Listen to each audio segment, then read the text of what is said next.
Hi, David. Hey, David. So I'm Tabatha, I'm Gisselle. and our subculture was folklorico. So, what is folklorico? It's a cultural dance in Latin America that is composed of all the different types of folk dances in the regions, like tap, ballet, and it was founded by Emilio Hernandez in 1952 in Mexico City. It is a symbol of patriotism, liberty to the people. Okay, so the dance folklorico, it is used to keep the roots of the people alive and keeping folk dancing alive as well. And you would see folklorico dances usually at these kind of events like parades, Heritage Month, Dia de los Muertos, Independence Day. It's September, not in May 5th, and Cinco de Mayo. Okay, so this is from my personal experience. Okay, so I don't have a long time dance folklorico, but I knew about it before. Like I've seen it like face to face. Okay, so I recently just entered a folklorico dancing group in my senior year in high school, and I regret not joining it sooner. It was fun. It was a great experience. I made so many close friends, and it prepared me for audiences. It helped me boost my confidence. Not just in performing, but to talk and present as like right now. It made my parents proud knowing I still had pride in my roots and in my culture. That itself is like makes me proud too. So that's my experience, right? Okay, so my personal experience with folklorico, I danced for 2 years, so it was my junior year and my senior year. Junior year, it was about 10 girls, and that's where I really liked performing, and like putting myself out there really helped me with that. And most of the people in my junior year were my friends. By the end of the junior year, I was told that I was going to become folklorico leader, so I was going to be in charge of the new generation of folklorico dancers. It went from 10 to 30 people, so I was in charge of like teaching like the basics, choreo, stuff like that. Was more responsibility for myself. And I was in charge of other people too, to learn like the basic steps. And we performed multiple times. We ended up giving folklorico at the end of my senior year. We ended up giving folklorico a good name and a better reputation as compared to previous years, so more people started becoming interested in dancing it. So yeah, that's my personal experience for you. Yes. Okay, so we went to our old high school, and we decided to record. So here's the clips of their practices. Hey David, so we're here. This is like the folklorico group that we were in last year, and then this is the New Year's. So we're gonna do our project right here.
Okay, let's get started.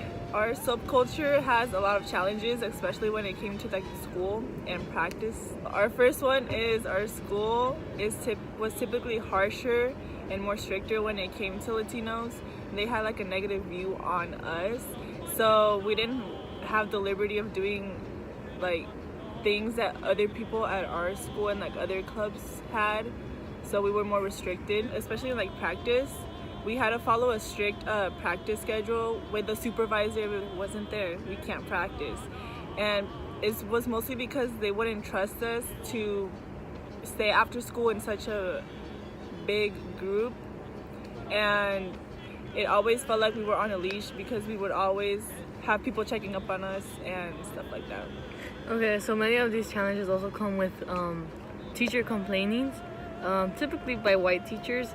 Usually it was about our music and the sound of the footwork, because in Folklorico you would have to move your feet in order to make a sound. And if there were other clubs like right next to us, for example Tahitian and Mabuhay and the Korean club, who were also probably even louder than us. We were also offered less opportunities, like dance numbers. So if like some group would be offered more dance numbers, we would be offered less. The performing time, usually other like groups would have more time to perform, but us it was cut like sometimes in half or like shorter. And practice days and times were also restricted, so we had to practice certain days, certain times, no more, no less. And we would also be the last people to find out about certain information, like any events, anything that would be important for us to know. We would always be the last ones to know, or like not even find out at all, even if we were on top of all of our stuff. And we were criticized on our cultural outfits, especially the ones that were showing too much of our shoulders, or we were told we could not dance with shoes because we tapped the floor. But there would be many performances that would have the girls' torso exposed, the legs exposed, or guys even going out there performing shirtless. Okay. Or performances that involved putting things on the floor or banging the floor, causing more damage than our shoes. So that's some of the challenges we had to go through, and this year and like future years are still going through that. So okay, so we're part of our culture and even more of our subculture. It's a privilege to dance folklorico since it's part of our identity. And it gave us a distinct point of view that many people won't be able to experience. And it brings us closer to our roots. So that was our subculture Folklorico, and thank you for watching. Thank you.